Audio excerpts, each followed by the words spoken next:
after a big, big rain. The world outside looked shiny and new. Little Rafi, with his bright, curious eyes, spotted something wonderful just near his house.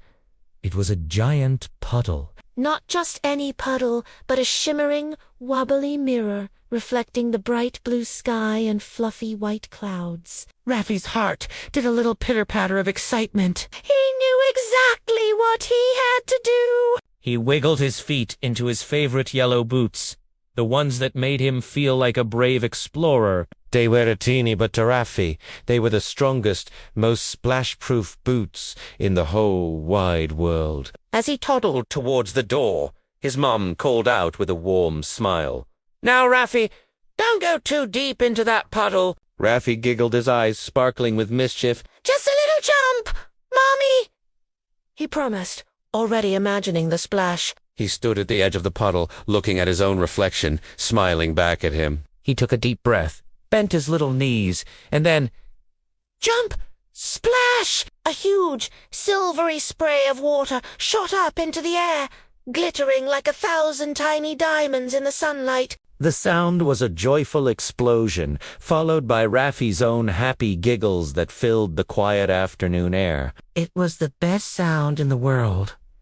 But wait, he wasn't alone. As the water settled, he saw something else move. From the edge of the puddle, a few little green frogs, startled by the big splash, leaped away with tiny... One small frog, however, didn't jump away. It was the littlest frog of all, with big, golden eyes. It sat on a lily pad and seemed to be looking right at Rafi.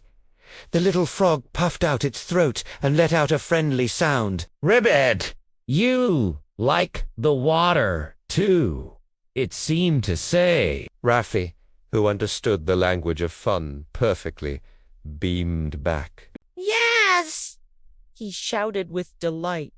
"I love it! Let's play together! Of course, a boy and a frog don't speak the same language with words." Rafi couldn't say ribbit, and the frog couldn't say hello.